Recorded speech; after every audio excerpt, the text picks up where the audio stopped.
Excelencias, damas y caballeros. Your Excellencies, ladies and gentlemen, we shall now proceed with the interactive dialogue with the Special Rapporteur on the situation of human rights in Eritrea. It is now my pleasure to welcome the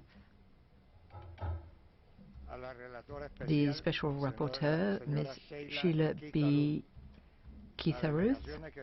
Delegations wishing to inscribe on the list of speakers should do so by using the electronic system, which will be opened shortly. I would like to ask the Secretariat to activate the electronic system for inscription on the list of speakers.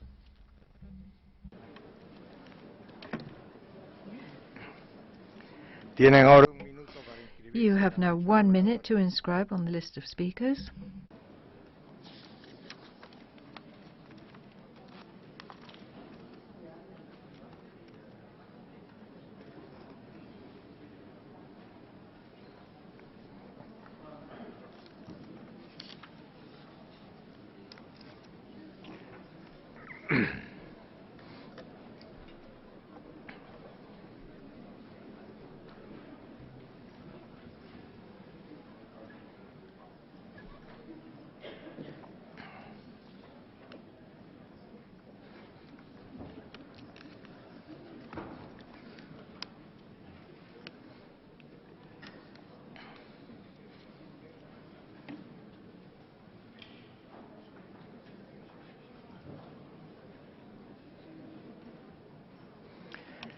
Queda cerrada la inscripción. En breve la lista provisional se mostrará en pantalla. The provisional list will be shown on the screen shortly. The list of speakers will be closed in 15 minutes. Pursuant to Resolution 29/18, I now invite Ms. Sheila Keetharuth to present her oral update on the human rights situation in Eritrea. Mr. Vice President, distinguished delegates, ladies and gentlemen, I'm honored to brief you in my capacity as Special Rapporteur on the situation of human rights in Eritrea. I present this oral update pursuant to Human Rights Council Resolution 29/18. The focus of my presentation will be the situation of unaccompanied Eritrean children crossing international borders, some of the root causes attached to this phenomenon, and their protection needs. I will briefly touch on selected key issues before developing the main item. I take this occasion to inform the Council that in the same spirit of collaboration and openness that motivated me on assuming my mandate in 2012, I have sent 2 letters, the first dated 24th of August and the second, August 2015, and the second on 12th February 2016, requesting to visit Eritrea before this oral update. Both letters have remained unanswered. I would like to thank the governments of Finland, the Netherlands, Sweden, Switzerland and the United Kingdom for accepting my request to visit and for the opportunity to interact with Eritreans living on their territories, which enabled me to deliver on my mandate and this oral update today. Excellencies, ladies and gentlemen, before touching upon the main focus of this oral update, I would like to raise selected key issues regarding the situation of human rights in Eritrea. First of all, the change in NACFA notes. In November 2015, by means of legal notice 124/2015, the Bank of Eritrea implemented a decision to issue new NACFA notes, the legal tender of the country. The population was given 6 weeks to redeem old NACFA currency for the new ones at par, that is 1 old note for the new note. I do not want to look into the reasons and for the implementation of the decision, etc., but I wish to raise 2 points which may have direct bearing on human rights. Firstly, while individuals or entities were able to deposit any amount of money in their accounts during the first 2 weeks, reportedly they have not been able to access more than a certain specific amount, which is 5,000, in recovery of what they had put in. Secondly, certain measures allegedly put in place would be in violation of protected rights, more specifically the right to privacy. The second point I'd like to raise deals with the National Service. To date, I have not received any conclusive sign that the National Service was reduced to 18 months following initial indications that this could be the case. I therefore conclude that conscripts cannot look forward to a life out of indefinite national service, which amounts to forced labor in the near future. I would welcome updated information from the government of Eritrea on measures taken to ensure that the 18-month term in the proclamation of the national service is respected and that children are not conscripted. Mr. President, I collected information related to the plight of unaccompanied Eritrean children since 2013. It is an ongoing process, and I've done so in neighboring countries and further afield, including Finland, Italy, Netherlands, Sweden, and Switzerland, Tunisia, the United Kingdom. From October 2015 to February 2016, I have conducted over 60 interviews and focus group meetings and discussions with unaccompanied children and the youth who came to the country as children, in full respect of confidentiality and ethical considerations. I also conducted interviews with professionals and NGO representatives who have worked with unaccompanied children. The information gathered relates primarily to their situation in Eritrea before their departure, what compels them to leave, and also they also shared the dangers they face on their way to seek refuge, though this was not the focus of my report. I place this exercise squarely in the context of the important early warning system function attached to my mandate, which consists mainly of monitoring, analyzing and reporting on the situation of human rights to the Council. Quickly to say, some of the, I've given the detailed reasons for this in my first report, in my report last year, but I would like to confirm that the reasons I mentioned still exist. Just to say also that the three main areas I would want to concentrate, it's really the impact of the context, of the broader context of human rights violations and the context of human rights generally, which impacts on how the children leave the country. So the decision is to a large extent linked to what they experience inside the country. The other aspect is really the forced conscription issue. The majority of those, both boys and girls with whom I have spoken, most probably between those children from the age of 12 to 17, bring up the issue of forced conscription as the main reason pushing them out of the country. There is also the issue of the fear of arbitrary arrest, detention and torture, the exposure of Eritrean children to violence, not only physically themselves, but also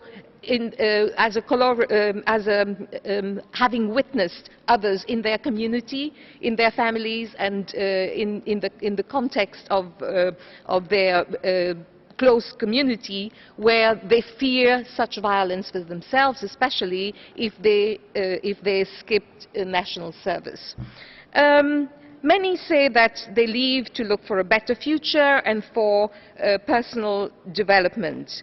And this might be misconstrued as those children being economic migrants. But looking into talking to them more deeply, I understood that through these further discussions, they pointed to the broader goals and expectations which compel them to leave, and many expressed the sense of despair with the current situation, but it all comes back to a large extent to access to services, access to basic economic social rights, yes, but mainly also fear for themselves of being conscripted and being put in a situation where they don't really want to be. And this brings to the forefront issues of their special protection needs, not only in Eritrea, where there should be a very specific way of attending to their human rights, but also as they go out, other protection needs.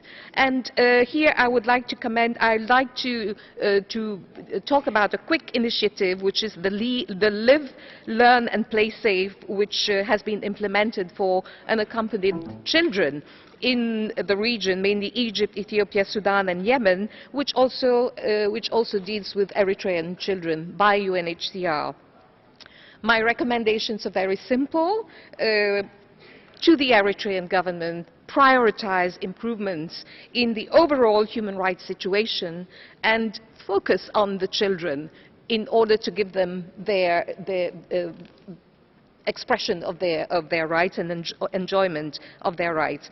To the international community, considering the Human Rights Council Resolution 2912 on unaccompanied migrant children and adolescents, and human rights, care and protection programs for unaccompanied Eritrean children should provide for individualized responses, targeted and specific to the needs of the unaccompanied child, with a strong component of psychological support in view of the traumatic experiences they have endured.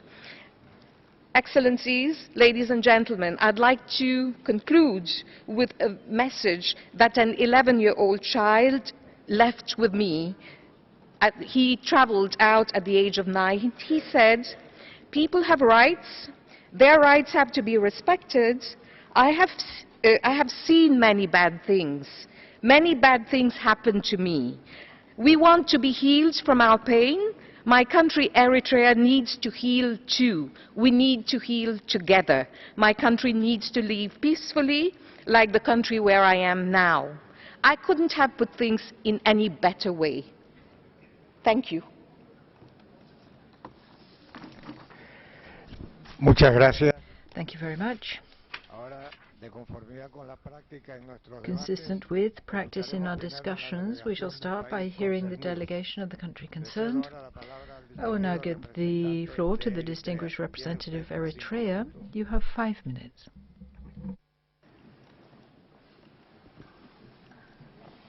Mr. Vice President, my delegation thanks for the opportunity given to it once again to respond to another baseless oral report by the Special Rapporteur on Eritrea.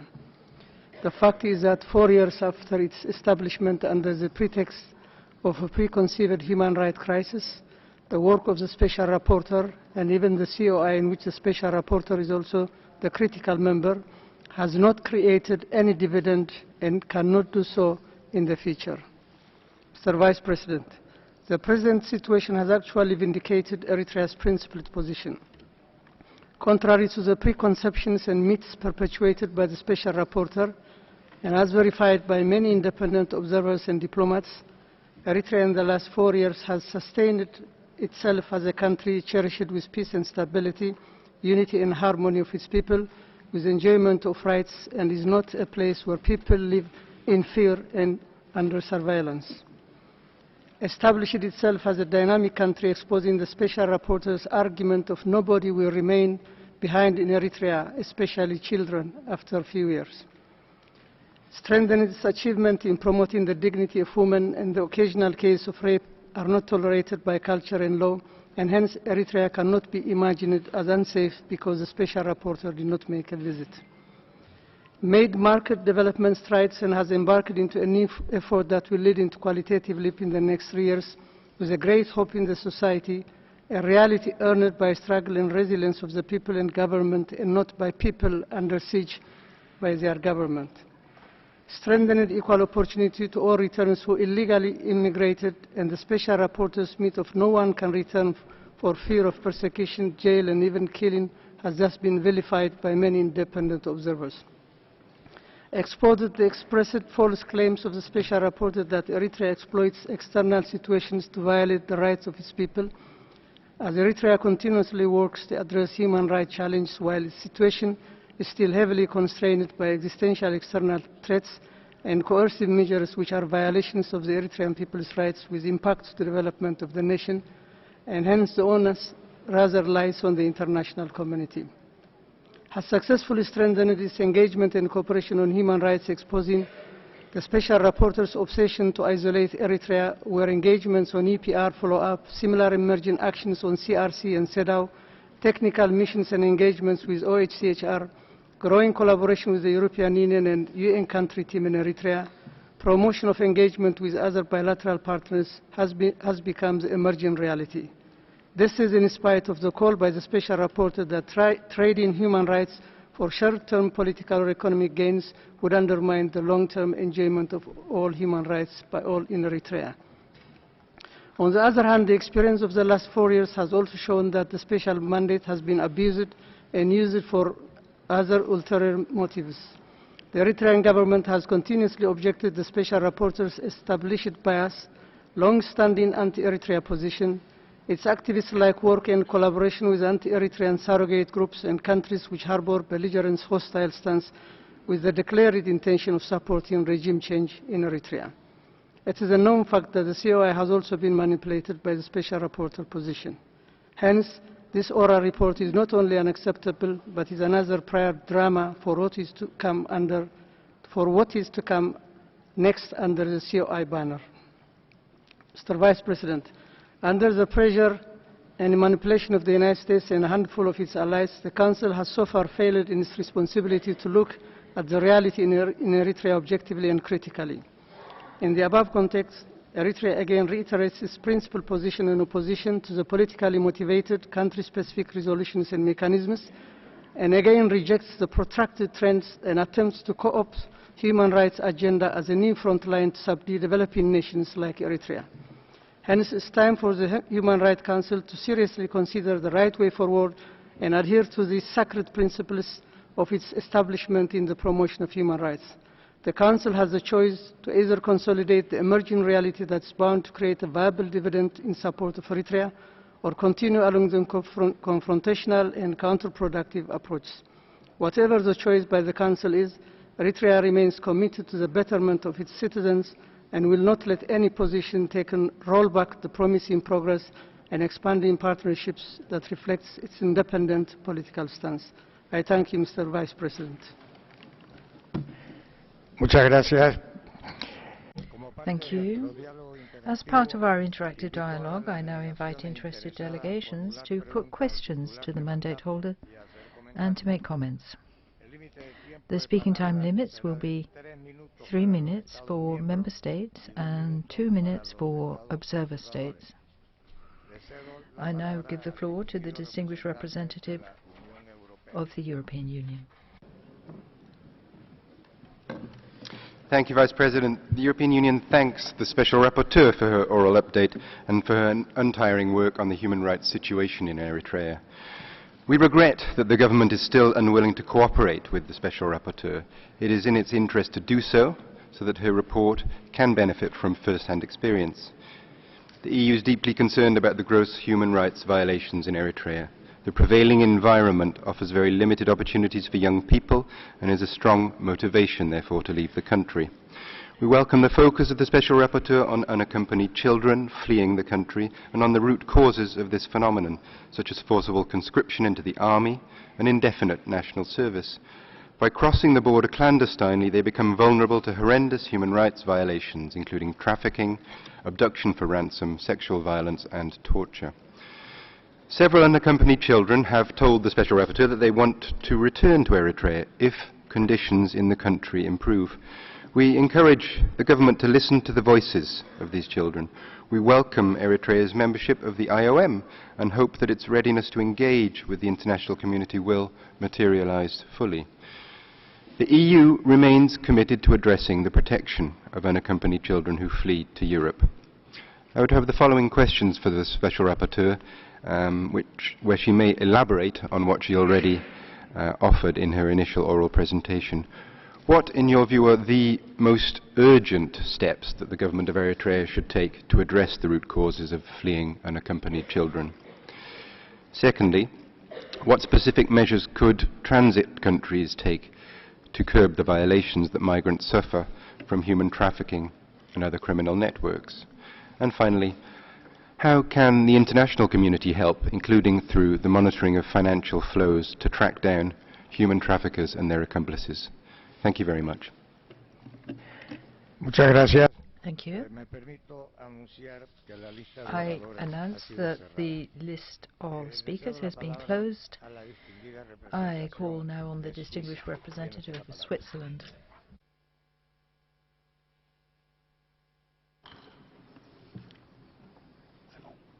Monsieur le Vice-Président. Mr. Vice President, Switzerland wishes to thank the Special Rapporteur on the human rights situation in Eritrea for her presentation. Madam Special Rapporteur, Switzerland remains concerned by the many serious violations of human rights in Eritrea described by you yourself and also by the Commission of Inquiry on Eritrea. My delegation strongly regrets the lack of cooperation by the government of Eritrea with the special procedures. Switzerland welcomes your choice to focus your next report on the subject of unaccompanied Eritrean children migrants. This is a widespread phenomenon of some concern. Minors need special protection of their human rights. They're not just vulnerable to human rights violations as they migrate, but they're also in a difficult situation once they have arrived in their destination countries without any family support. Now, Madam Special Rapporteur, after your visits to a number of states, including Switzerland, in preparing for your next report and to follow up on the results of your research to date, can we ask you how and where will you continue your investigations henceforth? Secondly, what specific issues have you identified with respect to unaccompanied Eritrean minors and the human rights situation in Eritrea that you would like to delve into in more depth? Madam Special Rapporteur, I should like to take this opportunity to reiterate Switzerland's support for your mandate and also how highly we appreciate your work. Thank you, Mr. Vice President. Muchas gracias. Thank you. I call now on the distinguished representative of Belgium. You have the floor. Mr. Vice President, Belgium would like to thank the Special Rapporteur for her update on the human rights situation in Eritrea and her hard work considering the difficult context. Indeed, we deeply regret that despite numerous requests, the government has not granted access to the Special Rapporteur. We therefore urge the government of Eritrea to fully cooperate with all human rights mechanisms, including the Special Rapporteur and the Commission of Inquiry, and to facilitate the fulfillment of their respective mandates. Belgium shares the Special Rapporteur's concern regarding the alarming situation of human rights in the country. People still cannot enjoy basic human rights. Citizens trying to exercise their rights, such as the freedom of opinion, expression and belief, get arrested, detained, tortured and sometimes even executed. People of Eritrea are still being subjected to forced military conscription and forced labor. It is also worrying that the kill-on-the-spot policy has not yet been truly abolished. Children are the first victims from this continuous and appalling situation. They are the first victims of human trafficking networks. We therefore welcome the fact that the Special Rapporteur has decided to focus her attention on the plight of migrant children. We urge the government to address this issue and to adopt appropriate measures to fight against human trafficking. My delegation is also deeply disturbed by the fact that the authorities have not yet adequately responded to the findings of the Commission of Inquiry in order to hold accountable those members of the state apparatus who are responsible for systematic, widespread and gross human rights violations that have been perpetrated over the last years.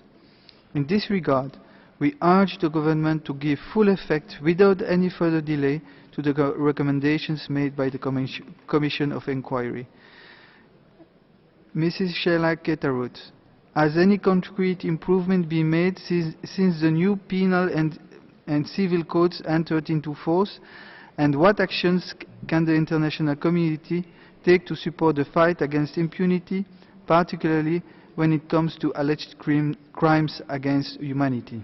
I thank you, Mr. President. Thank you very much. I call now on the distinguished representative of the United States of America. You have the floor. Thank you, Mr. Vice President. The United States thanks Special Rapporteur Sheila Keetharuth for her continued work on the human rights situation in Eritrea, both in her role as Special Rapporteur and as a member of the Commission of Inquiry. With thousands of Eritreans fleeing their country each month, the Council must continue to look for ways to improve the country's dire human rights situation. We welcome the government of Eritrea's permission for OHCHR to visit the country in the past year. We strongly encourage the government to respond positively to the UN mandate holders who have requested a visit. Special Rapporteur Keetharuth, you have encouraged the international community to advocate for reforms with respect to national service in Eritrea. Indeed, the United States believes that ending indefinite conscription would be one of the most positive signals the government of Eritrea could send. We also encourage the government to account for and release prisoners of conscience, including journalists, members of the G15, and those detained due to their religion or belief. We encourage the government to enable international human rights monitors to visit detention centers. We would like to ask the following question of the Special Rapporteur. Have you seen any concrete signs that the government of Eritrea is considering limiting the duration of national service? We thank you. Thank you very much. I call now on the distinguished representative of the Bolivarian Republic of Venezuela. You have the floor. Thank you, Mr. President. We repeat that Venezuela, by reason of principle, will continue to oppose in this Council the country-specific mandates against developing countries, particularly when these are not accepted by the country concerned. We deplore that with these mandates, efforts are made to use the Council as a dangerous political instrument against sovereign states, and this has not contributed in any way to improving the human rights situation. These initiatives are a violation of the universal principles of respect for the integrity, sovereignty, and non-interference in the internal affairs of countries embodied in the United Nations Charter. We will always remember the extinct Human Rights Commission, which at one point in its history gave in to manipulation by the powers to become an inquisition against the countries of the South. And this led to its disappearance. Venezuela hopes that these interventionist mandates that have existed for over 2 decades will be eliminated. We urge the members of this Council not to continue to support the imposition of country-specific mandates, which are contrary to the inalienable right to self-determination and sovereignty of peoples. And over time, their inefficiency has been fully proven. Thank you. Gracias. Thank you. I call now on the distinguished representative of France. Thank you, Mr. President. Madam Special Rapporteur, France associates itself with the statement made on behalf of the European Union. We pay tribute to the important work being done by the Special Rapporteur on the human rights situation in Eritrea, despite the refusal of the Eritrean authorities to cooperate with her and to grant her access to their territory. France deplores the fact that the Eritrean authorities continue to reject this possibility for dialogue. This is all the more lamentable since the human rights situation in Eritrea remains of particular concern. The Commission of Inquiry emphasized in its June 2015 report that serious, systematic, large-scale human rights violations are being committed in this country, and that some of these violations, particularly extrajudicial executions, torture, forced labour, and violations resulting from the indefinite national service practice, could constitute crimes against humanity. France would like to recall that human rights are indivisible. While progress has been made by Eritrea in terms of economic and social rights, particularly in health rights, those achievements can in no way justify a failure to respect civil and political rights. The continuing large numbers of Eritreans fleeing the country at the peril of their physical and temporary of their lives is evidence of the overriding need to improve the human rights situation in Eritrea. France calls in particular on the Eritrean authorities to respect their commitments and implement the recommendations accepted in 2014 under the Universal Periodic Review. Mr. President, France would like to ask the following questions of the Special Rapporteur.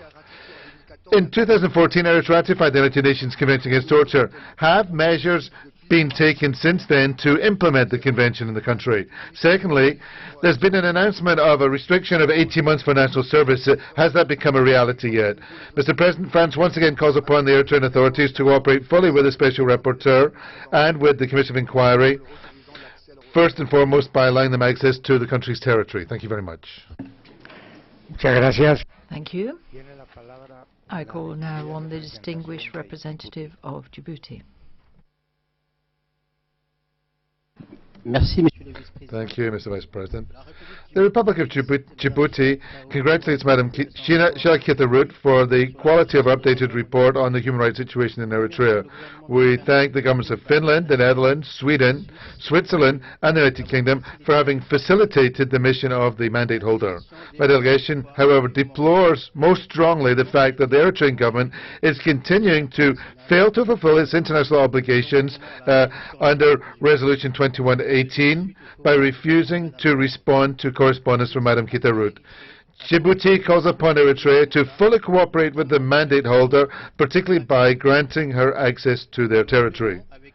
We note with great concern the fact reported by the Special Rapporteur that minors are being forced to leave the country at the peril of their lives. We note with strong concern that the main reason for this phenomenon is their forced recruitment into the army. We call upon Eritrea to immediately put an end to this practice. Although we share the concerns of the Special Rapporteur regarding the situation of Eritrean and unaccompanied minor refugees, my delegation would also like to recall that we are still seeing continuing extrajudicial executions, enforced disappearance, acts of torture and arbitrary detention and incommunicado detention facing the Eritrean people today. These violations could constitute crimes against humanity. Furthermore, we'd like to call upon Eritrea to report on the fate of all political prisoners, in particular the fate of Djibouti prisoners of war who disappeared after the clashes between the 10th and 12th of June 2008. Lastly, Djibouti subscribes to the recommendations made by Madam Keetharuth in her report relating to the Eritrean government and her recommendations to the international community. Thank you, sir.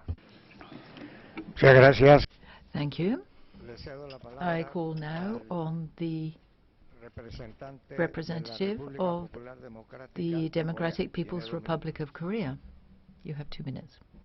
Dear delegate, it is the principal position of the Democratic People's Republic of Korea to oppose all politically motivated, confrontational and selective country-specific procedures. We are of the view that the report of the Special Rapporteur on Eritrea is no exception. The politicized and selective procedures on human rights situations of individual countries are contrary to the UN Charter and the principles of impartiality, objectivity, and non-selectivity in consideration of human rights issues. We are against any attempt of infringing upon the national sovereignty and integrity, and of interfering the internal affairs of the countries under the disguise of human rights. My delegation, therefore, once again underscores the promotion and protection of human rights should be based on the constructive dialogue and cooperation, and all politically motivated country-specific procedures should be terminated. Thank you.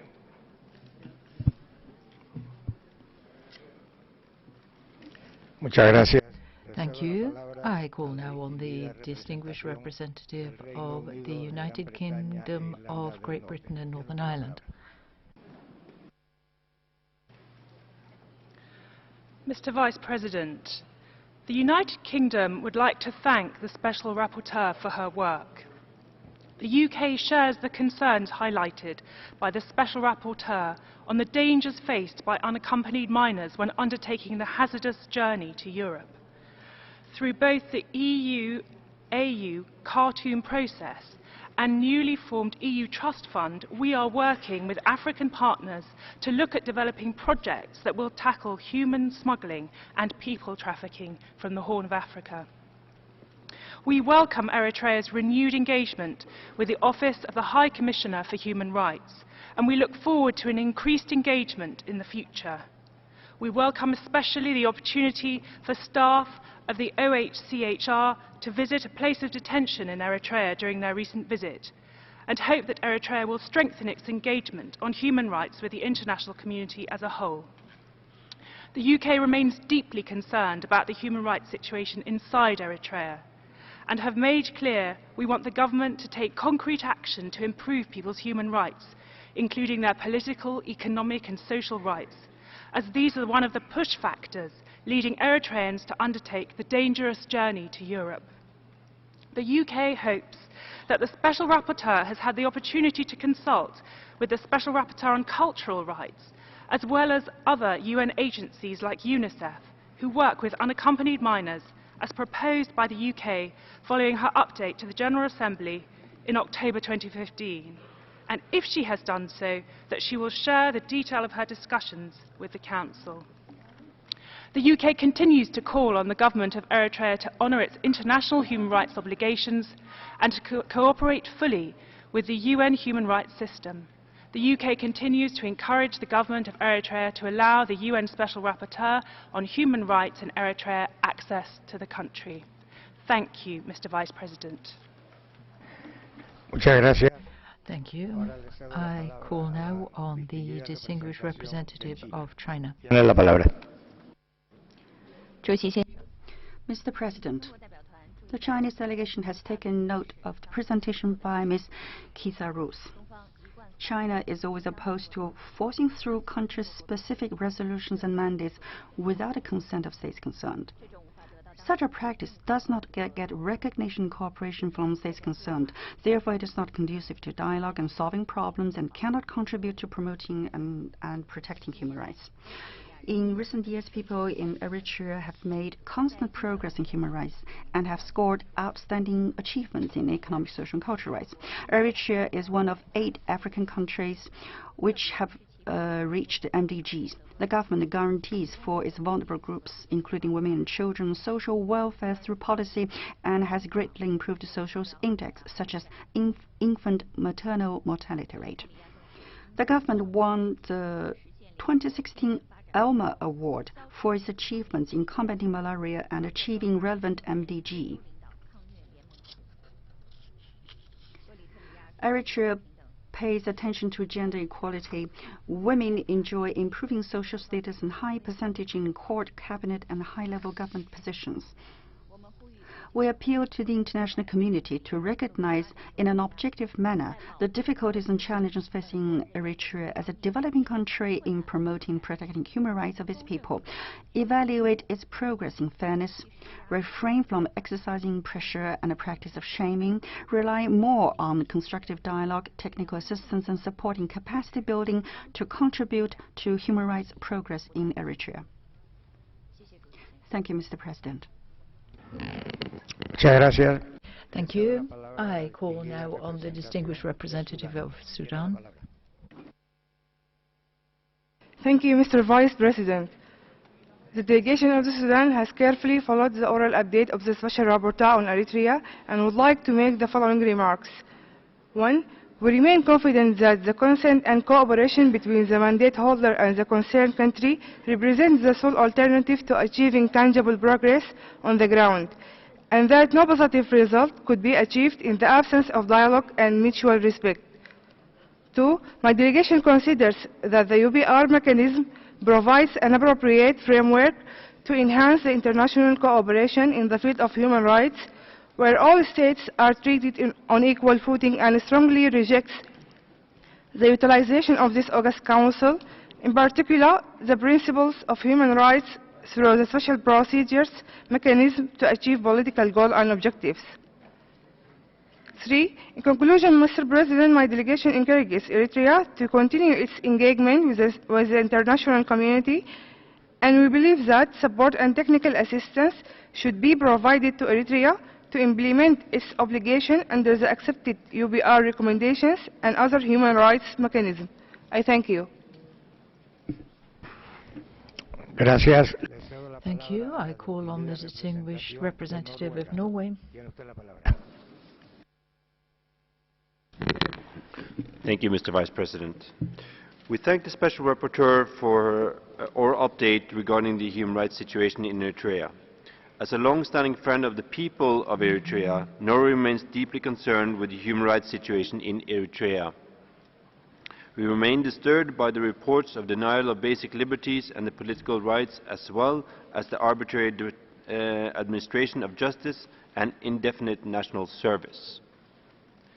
These are two areas of great concern that negatively impact the daily lives of the Eritrean population and has contributed to the great exodus we have seen the last years out of Eritrea. We note positively the cooperation of the government of Eritrea in the UPR mechanism, and we remain committed to collaborating with Eritrea in implementation of the accepted recommendations. We call on the government to honor its intention of limiting the indefinite national service that Eritrea is practicing. Norway urges the government of Eritrea to ensure that this is fully implemented. I thank you, Mr. Vice President. Muchas gracias. Thank you. We will now turn to the list of speakers for national human rights institutions and non-governmental organizations. I give the floor for a joint statement to the East and Horn of Africa Human Rights Defenders Project. You have the floor.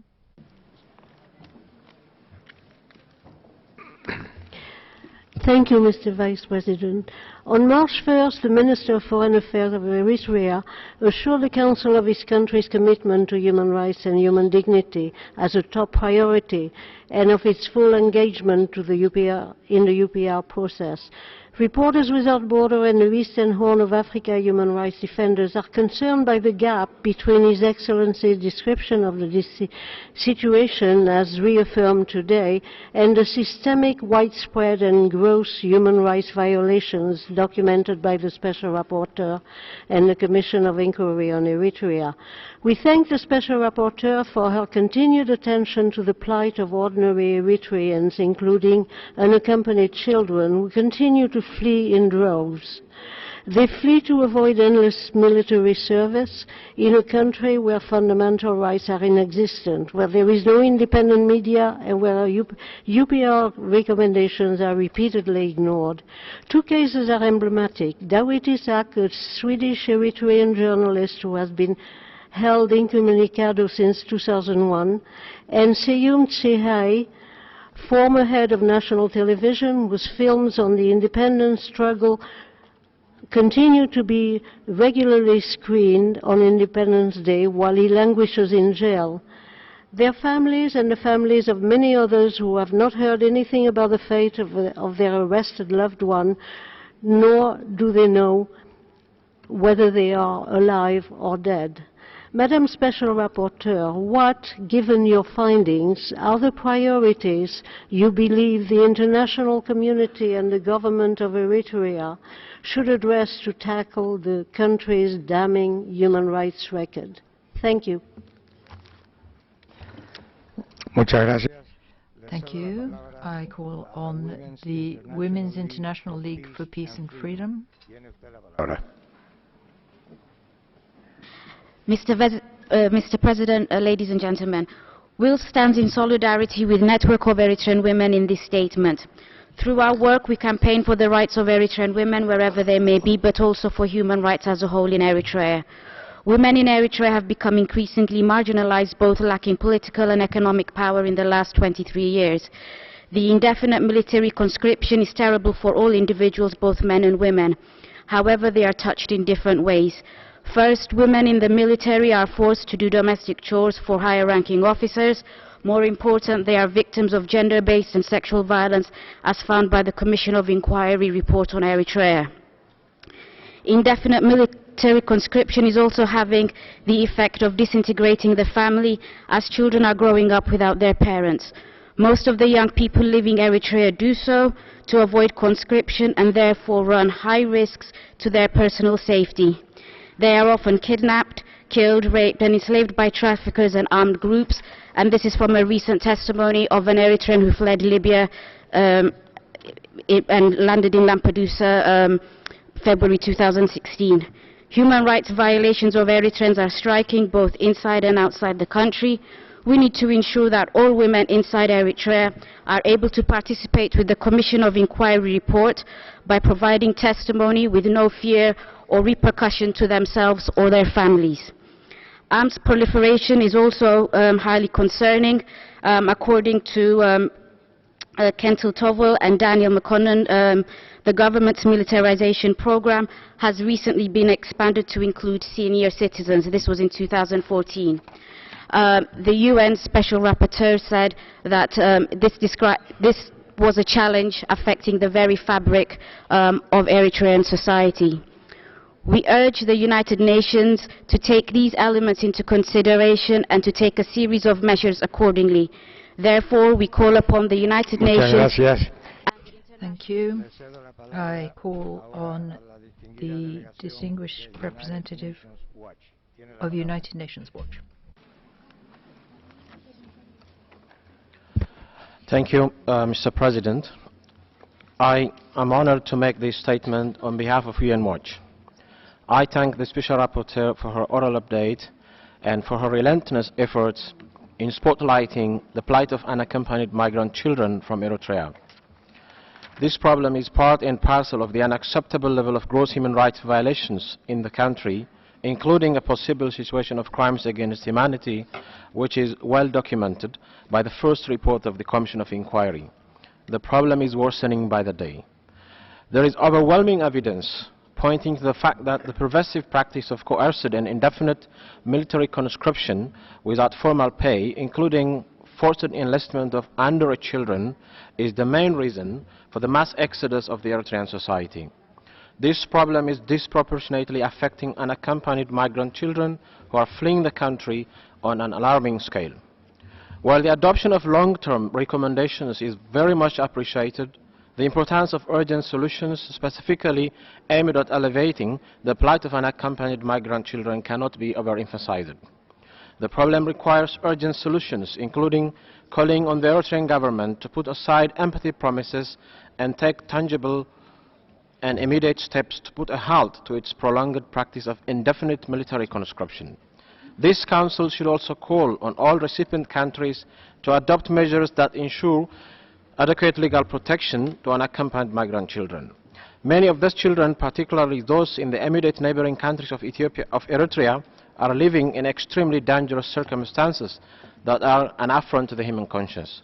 I would like to conclude by reiterating my call for an urgent humanitarian solution to the prolonged suffering of unaccompanied migrant Eritrean children wherever they are, including a solution to the root cause of their flight from Eritrea. Thank you, Mr. President. Muchas gracias. Thank you. I call on International Fellowship of Reconciliation. Thank you, Mr. Vice President. The International Fellowship of Reconciliation and Human Rights Concern Eritrea thanks the Special Rapporteur for her ongoing work to highlight the tragic human rights situation in Eritrea. Mr. Vice President, it is nearly 4 years since the Council established a Special Rapporteur on Eritrea and nearly 2 years since it established a Commission of Inquiry. Both mechanisms have allowed us all to glimpse the sad and brutal reality of daily life forced by most Eritreans. They have also allowed my Eritrean brothers and sisters who were suffering in silence to have their voices heard in this place for the first time. However, despite the good work of the Rapporteur and the Commission to investigate and document Eritrea's human rights tragedy, and this Council's many recommendations for change in Eritrea, nevertheless, the egregious human rights situation remains. Countless Eritreans including minors, continue to flee the country, risking their lives crossing conflict zones and borders for a small chance of hope and freedom. They flee indefinite military service and forced labor. They flee harassment and indefinite detention. They flee because they cannot run their business or go to university, but simply they flee a country that offers them no future and no hope. The risk they take shame us all when they appear on our TV screens, so many lives lost in the Mediterranean Sea and elsewhere. The Eritrean migration crisis should remind us of the suffering they are fleeing from and warn us of the penalty for our failure to demand change in Eritrea. And yet, despite all this and the shame that hangs over the Eritrean government, it instead puts all its energy into silencing its critics and refuting the facts. Mr. Vice President, we call on this Council to do its utmost to support the work of the Rapporteur and the Commission to complete their work and all that it can to halt the suffering of my people. We are counting on you. Thank you. Gracias. Thank you. I call on the distinguished representative of Civicus, World Alliance for Citizen Participation. Thank you, Mr. President. Civicus thanks the Special Rapporteur on Eritrea for her update this morning. We note with extreme concern that the government of Eritrea has effectively closed all spaces for participation of citizens in peaceful assemblies, and it continues to restrict the rights of Eritreans to express independent opinions. The government uses sophisticated surveillance systems to monitor communications and activities of Eritreans at home and abroad. The main perpetrators of human rights violations are the defense forces, which include the Army, National Security Office, police, various government ministries, and the Office of the President. Perpetrators act with utmost impunity and are hardly ever held accountable. The government shut down all private media platforms and only allows the dissemination of information by state-controlled media organs. This has led to high levels of self-censorship and huge numbers of Eritreans fleeing the country to avoid persecution. Those caught can be shot and killed on sight and are labeled as traitors. Mr. President, 25 years on after the promise for democracy in 1991, Eritrea is ruled by threat and fear, which has also led into economic disaster. The country is in dire need of foreign investments and might therefore be tempted to open up to the international community. We asked the Special Rapporteur if she has noticed such a development to move from close to a more open society. We are extremely concerned that the government does not allow citizens to take part in such a development. The ban on political parties and independent labor unions means all avenues through which citizens express views about government policies and actions are effectively closed. We urge the government to guarantee the rights of the freedom of expression, assembly and association, as this will contribute to national building efforts, reduce fear, and drastically reduce the number of Eritreans fleeing to seek refuge abroad. The government should also establish an independent mechanism to investigate past and current human rights violations and hold to account those guilty of perpetrating these violations. Thank you, Mr. President. Gracias. Thank you. I call now on the Institut International pour la paix, la justice et les droits de l'homme. Thank you, Mr. Vice President. The International Institute for Peace, Justice and Human Rights commends the Special Rapporteur on the human rights situation on Eritrea for her report and exhaustive work on the Commission of Inquiry to present to the Council attention the human tragedy and repressive system in the country. The government continues to engage in systematic, widespread and gross human rights violations, and some of the violations might amount to crimes against humanity, and the Council has to fully support and intervene further investigation into this allegation.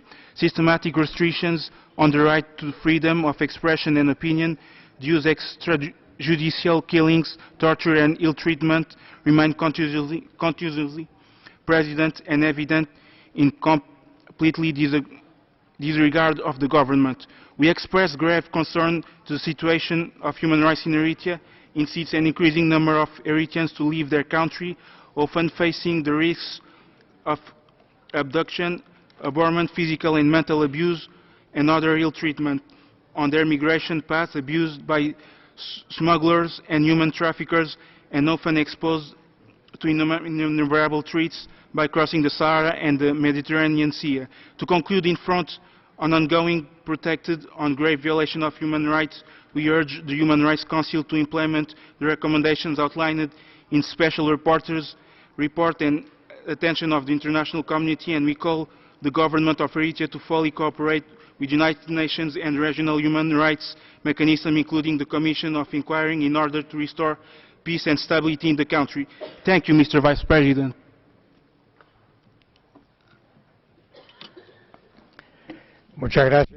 Thank you. This was the last speaker we could accommodate on our list of speakers. I will now give the floor to Ms. Amy Adams, Minister of Justice of New Zealand, who will make a statement to the Council. Welcome, Madam Minister. You have the floor.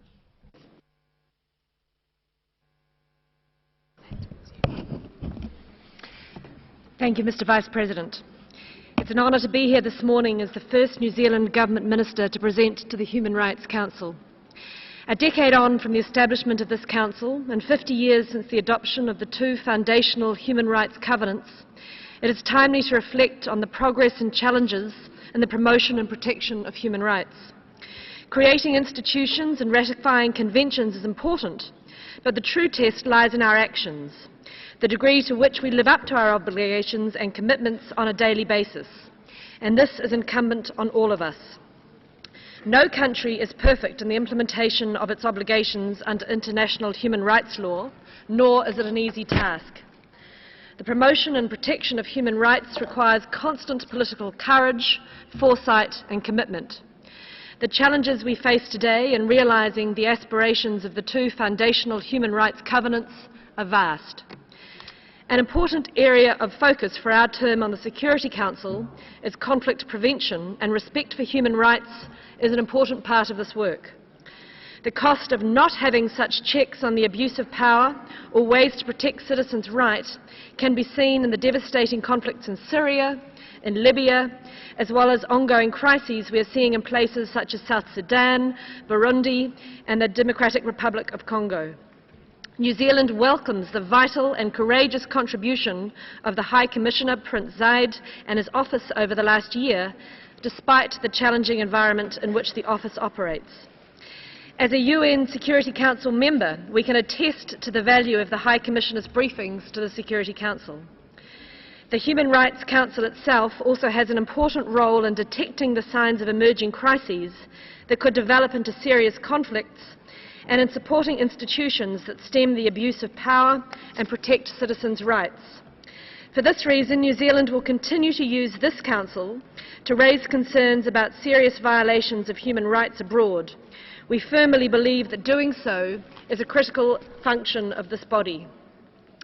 And we will continue to be strong advocates for the work of the Office of the High Commissioner for Human Rights, the human rights treaty bodies, and the network of independent special rapporteurs in working collaboratively with fragile states to strengthen domestic institutions and to highlight serious abuses of human rights.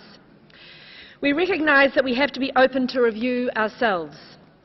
This is why New Zealand is a strong supporter of the Universal Periodic Review, has a standing invitation to the special rapporteurs, and engages constructively with the treaty bodies. Mr. Vice President, New Zealand is a proudly democratic and multicultural nation of 4.6 million people. We're a nation that prides ourselves on fairness and equal opportunity for everyone. We have a strong track record of human rights, both within our own shores and on the global stage. We recognise that we have a role to play both in keeping human rights at the forefront of the international community and, where we can, in helping other countries to do better. While we've achieved enormous gains ourselves and are proud of our human rights record, we accept that there is always room for improvement. During our review by this Council in 2014, New Zealand accepted recommendations to reduce violence against children and women, address child poverty, and take steps to eliminate the overrepresentation of Maori in prisons. These are complex challenges requiring multifaceted policy responses, considerable resources, and no small amount of patience. Today I want to update the Council on what New Zealand is achieving in these priority areas. But first I want to address the issue of family violence, which to me is one of the utmost importance. Violence against women and children is a global problem. It's estimated that 35% of women worldwide have experienced either physical or sexual violence at some point in their lives. That's roughly 1.2 billion victims who have had to endure indecent assault. In 2012, around 50% of all female homicide victims in the world were killed by their partner or a family member. These are horrific and sobering statistics. But they're more than that.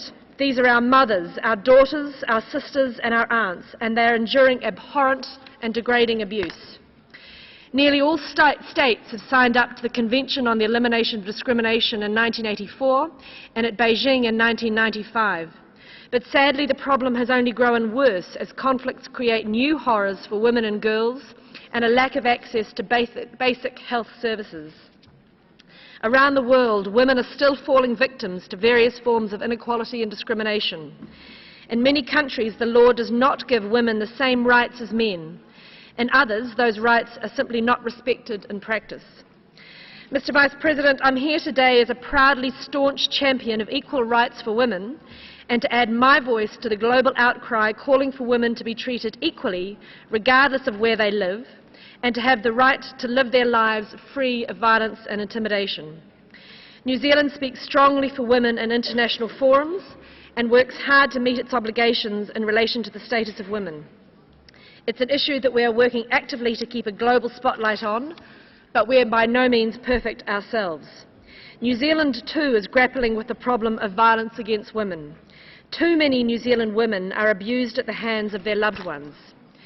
In 2014, there were more than 100,000 family violence investigations by our police. That's 1 every 5 minutes. And the vast majority of these assaults are committed against women and children. Half of all our serious violent crime and homicides are family violence related. The violence is also disproportionately experienced by Maori and Pacifica families in our communities, with Maori women 2.8 times more likely to be killed by their partners than New Zealand European women, and Maori children almost 5 times more likely to be assaulted. Protecting fundamental human rights sits at the heart of our efforts to combat family violence. Victims of family violence have had their rights breached in a very direct way through the violation of fundamental integrity of the person. Family violence also has more insidious effects, limiting the way in which individuals can exercise their rights to live and work in freedom, associate with whomever they choose, and enjoy the right to a family life.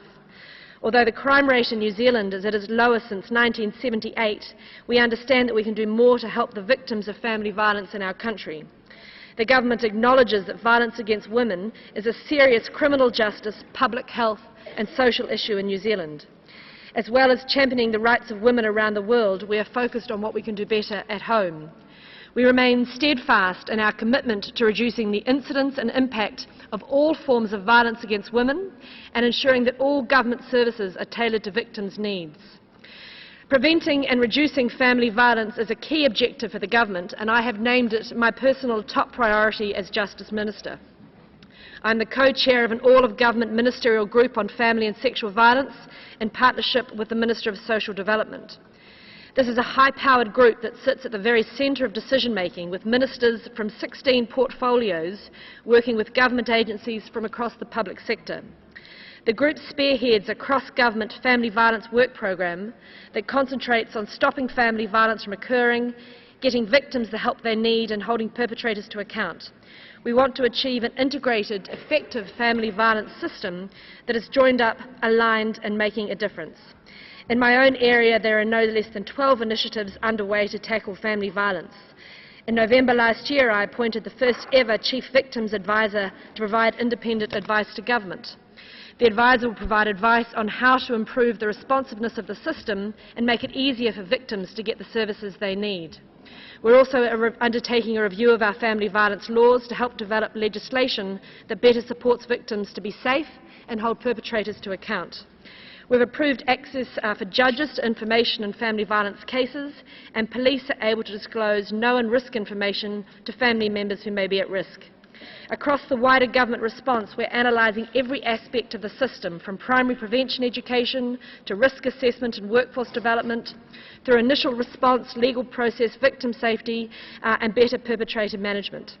We have accepted that we can and we must do more, and significant change will only occur if we're open to considerable change in how the system responds. Mr. Vice President, the rate of family violence in our regional neighbourhood is particularly acute. We're working hard with our partners in the Pacific to improve... Please speak slowly, please. The protection and advancement of New Zealand children remains also a key focus for the New Zealand government. Based on the latest international comparisons, New Zealand's child poverty rates are in the middle of international league tables published by the OECD and the European Union. While we recognise there's more to be done, we are proud that all children in New Zealand have access to free primary and secondary schooling, as well as free health care and universal access to interest-free loans to support them through tertiary. We're making solid progress in lifting children's achievement and health outcomes, and we have an unrelenting focus on reducing the number of assaults against children. We know that employment is the very best way to lift families out of hardship, and the government is continuing to promote economic growth and incentivise work. Maori remain overrepresented in our criminal justice system, and we have developed a number of programs to address this issue. Mr. Speaker, time does not permit me to go through them in detail, but can I assure this Council that New Zealand remains committed to the global discussion on the promotion and protection of Indigenous rights as it pertains to our own Indigenous population, New Zealand Māori. Disability rights will also continue to be a focus for the New Zealand Government as we work to promote the candidature of New Zealander Robert Martin for the Committee on the Rights of Persons with Disabilities. If elected, Robert would be the first person with an intellectual disability to serve on the committee. He is an inspirational role model for all persons with intellectual disabilities, and we're proud to submit him as New Zealand's first candidate. Mr. President, I said at the beginning of my address that the true test lies in our actions, the degree to which we all live up to our obligations and commitments on a daily basis. New Zealand supports this Council in helping states to achieve that goal. I appreciate very much the opportunity to come to the Human Rights Council to reiterate New Zealand's strong support for the system of human rights mechanisms, which are essential tools in addressing serious violations of human rights. We hope to see this Council work effectively with states to stem the abuses of power that have so often led to devastating conflicts, and to work with states to improve institutions that promote and protect the rights of all citizens, regardless of religion, sexual orientation, gender, ethnicity or race. Mr. Vice President, New Zealand looks forward to engaging with the Council in our next periodic review. I thank you for your time. Excelencia, agradecemos. Your Excellency, we thank you for being here and for addressing the Council. I call now on the concerned country, that is Eritrea. You have 2 minutes. Thank you, Mr. Vice President, again for giving me this chance. I would like to raise some important points in relation to the interventions and the Special Rapporteur's presentation. Number one, we would like to reiterate our firm support and recognition of those countries which rejected the politically motivated country-specific resolutions and mechanisms, which would be very important for the promotion of human rights in any country. We would also like to reiterate our firm position on country-specific resolution, but we would like to underscore on the demand made by some members on Eritrea cooperating with the international human rights mechanisms. We do not accept the country-specific resolutions and mechanisms, which has been very clear, but Eritrea has embarked into an expanded paradigm of engagement and cooperation, as has been described in my delegation's presentation. When we talk about engagement, Eritrea believes that it's an engagement with dignity, and we never feel intimidated and will never accept coercive approach, as we do it as part of our development diplomacy and international obligation and commitment. The second issue is the Special Rapporteur's repeated presentation on the children, especially unaccompanied children. Eritrea is very much committed and has successfully implemented the integrated child development programs, which has been hailed by many international organizations. The effort by the Special Rapporteur to present it in a sensational way, in a dramatic representation of one interview of a child, doesn't have any relevance and use.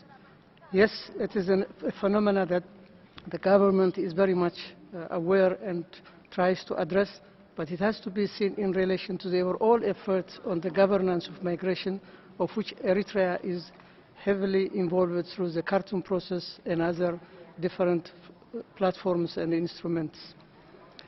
The casualty relation made between children's flight and the national service is very irrelevant and baseless.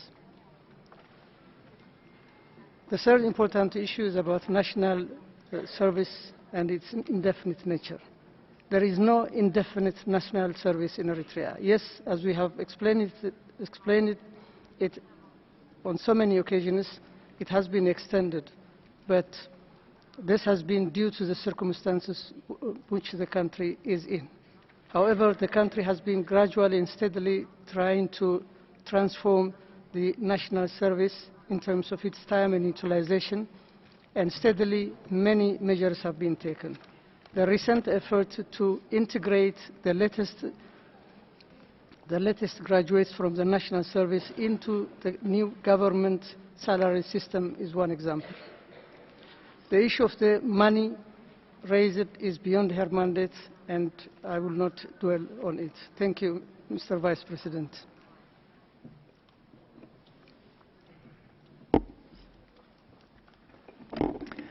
Muchas gracias.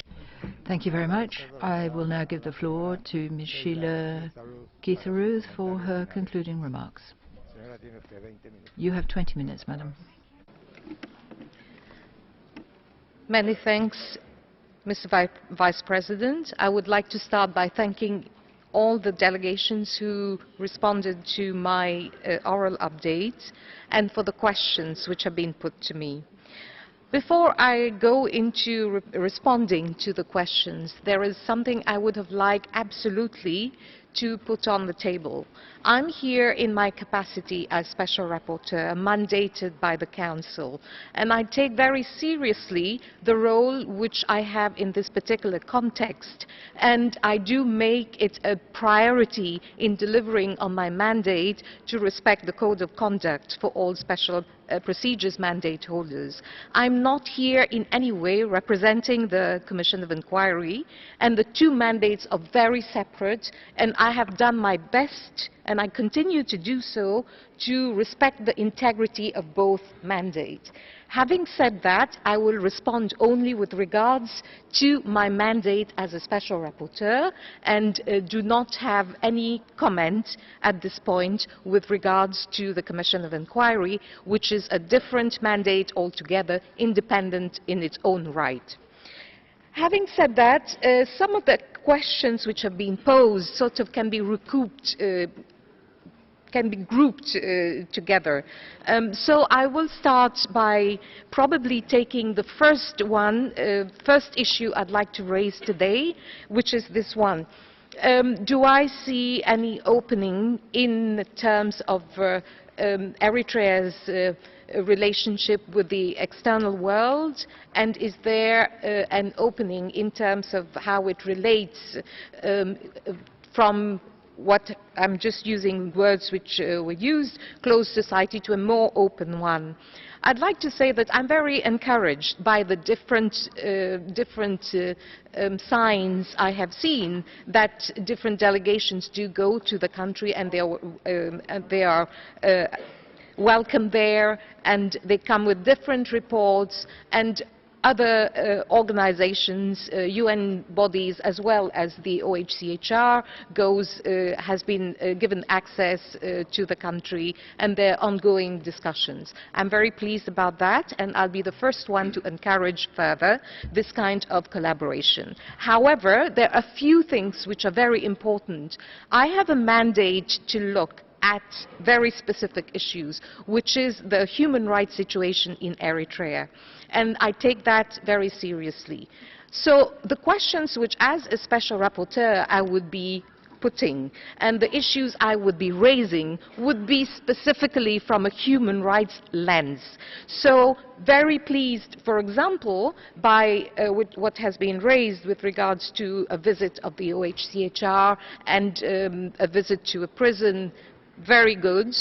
But my question is very simple. Would this be a broader access in the future? Would others other international monitors be able to access not only one specific prison, but all the prisons and other detention centers in the country. So that's a very specific question which I have, because it relates to a very specific also concern I have heard over time since I took the mandate as Special Rapporteur, which is in arbitrary detention and arbitrary arrest and detention. It remains a concern, and it remains very, very crucial to any work that I would do in the future. So linking to some of the issues which have been posed, what would be some of the areas that the Special Rapporteur would continue looking into. In my oral update, in the update, I have raised a specific case, for example, but up to now I do not have any answer with regards to that case. So detention, arbitrary detention and access is all very much linked. And to say that, just to say also that this is a recurrent issue which is brought to my attention. The other aspect I would like to talk about is really coming back to the issue which I have focused my report about.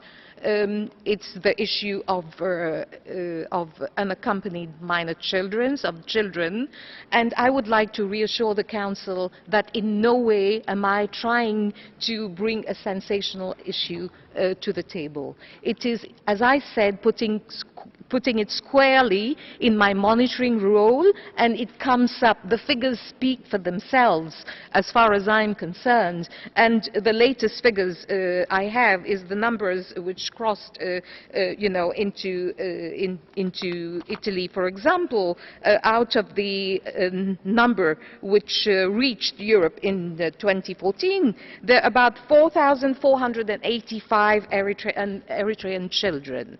I do have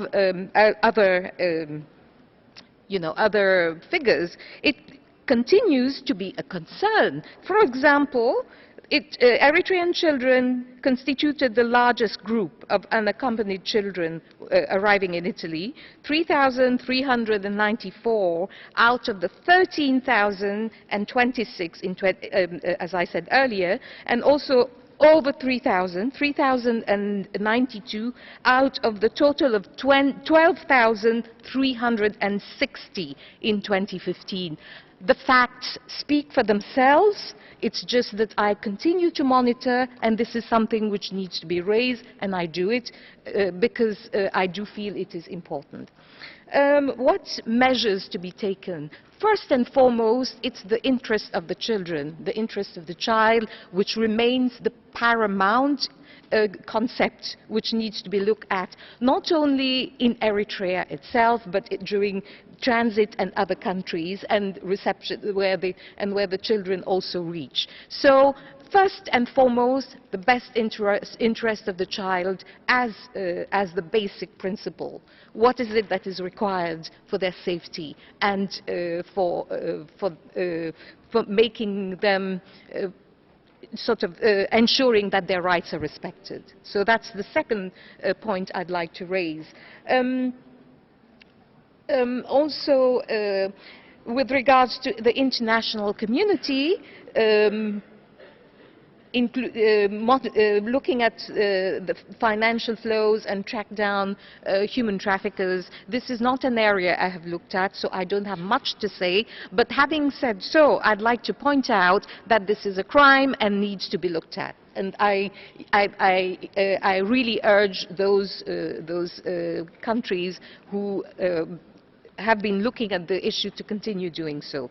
But I personally haven't investigated this aspect.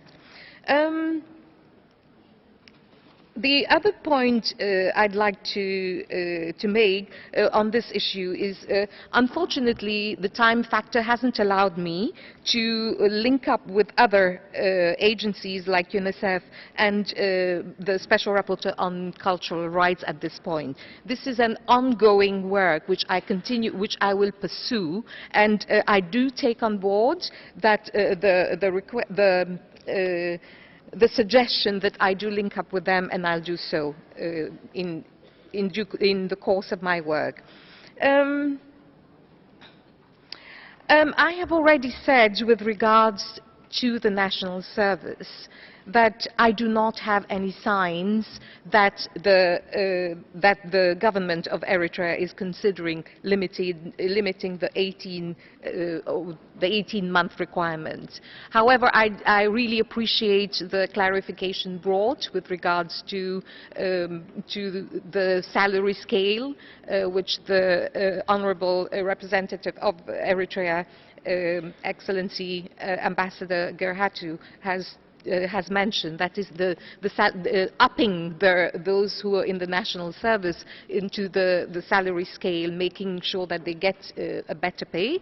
I'm grateful for this piece of information, and I'll definitely look into the matter a bit more. With regards to whether there has been any concrete improvement since the new penal code and civil code entered into force, and what actions the international community can take to the fight against impunity, particularly with regards to crimes against humanity. I've already said so. I haven't been looking at in my role as Special Rapporteur at crimes against humanity, so I don't have an answer for that. Whereas with regards to the penal codes and civil codes, I would like to say that this was a very important step, in the sense that since Eritrea got independence, those codes remained transitional. And whereas I'm still wondering with regards to the penal code whether it's been promulgated and is in effect, or is it still in a sort of state where it is still transitional. For that particular one, it would be useful for the delegation to please inform me with regards to the effect. So I would say this is a great, it's a good improvement. It's as long as it is given effect on the ground, and everybody can use them and access justice through use of these very important laws. With regards to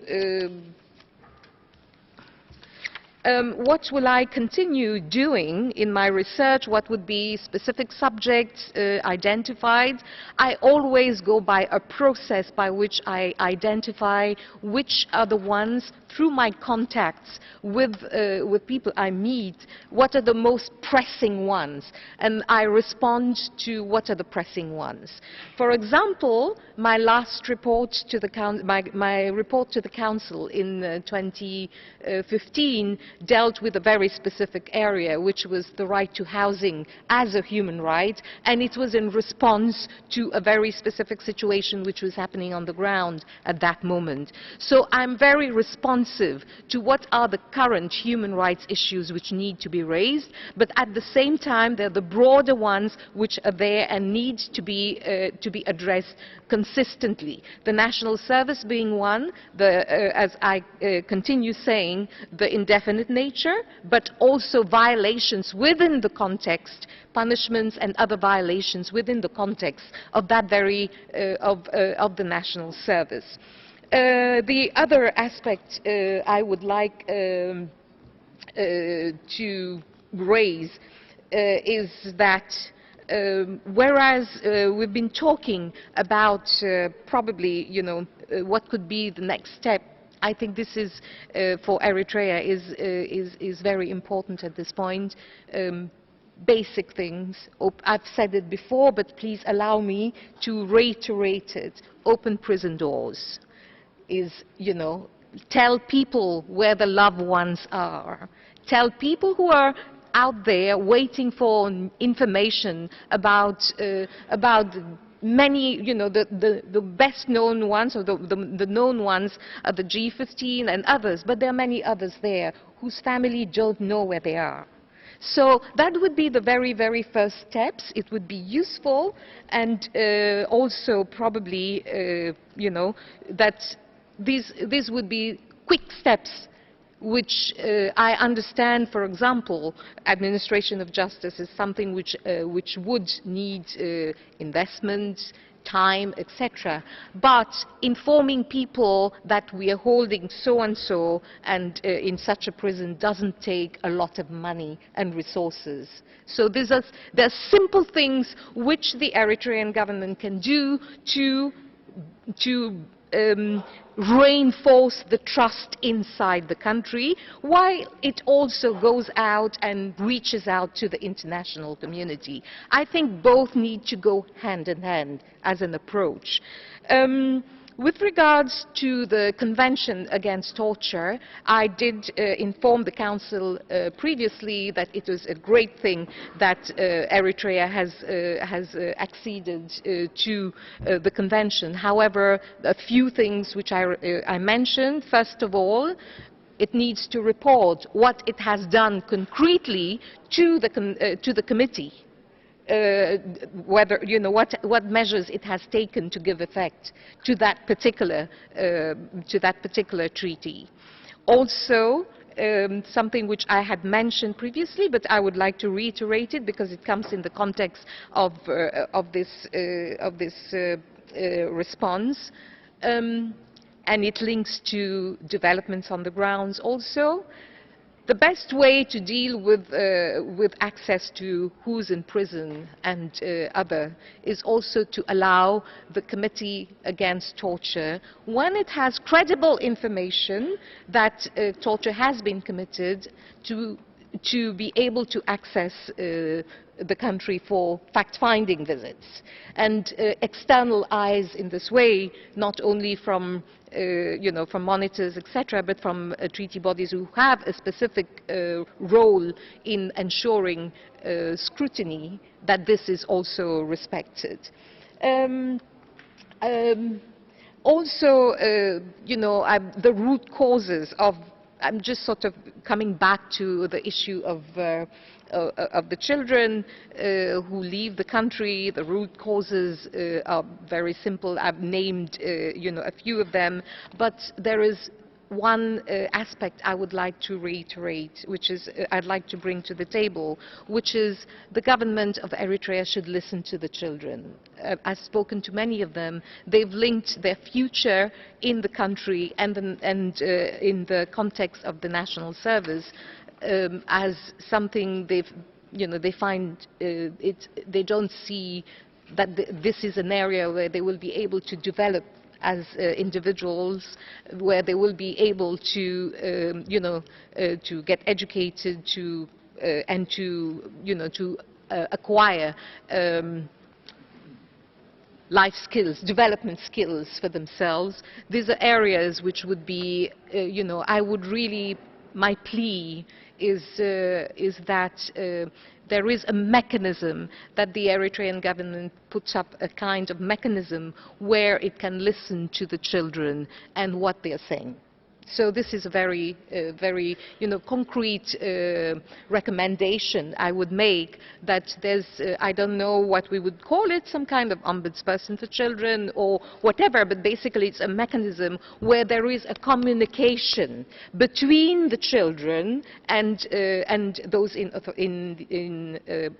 the authorities. Listen to their voices. This is what I've been doing. This is what I do, and this is what I will continue doing, because the way I have worked on this mandate has been to give space to all, including victims of human rights violation, but the mandate is also open to the government, and I would want to be able to continue this dialogue, a kind of communication where everybody feels safe to discuss on very specific human rights issues within the mandate. I thank the Council for this very, very opportunity to deal with very specific human rights issues in Eritrea. But I would like to end by saying two things. I've heard a lot with regards to country-specific mandates and cooperation, etc. I'm in the hands of the Council. I have a mandate, and this is what I do. If the Council still believes that there is ground for a very specific scrutiny on Eritrea, this is where, it's for the Council to decide what happens.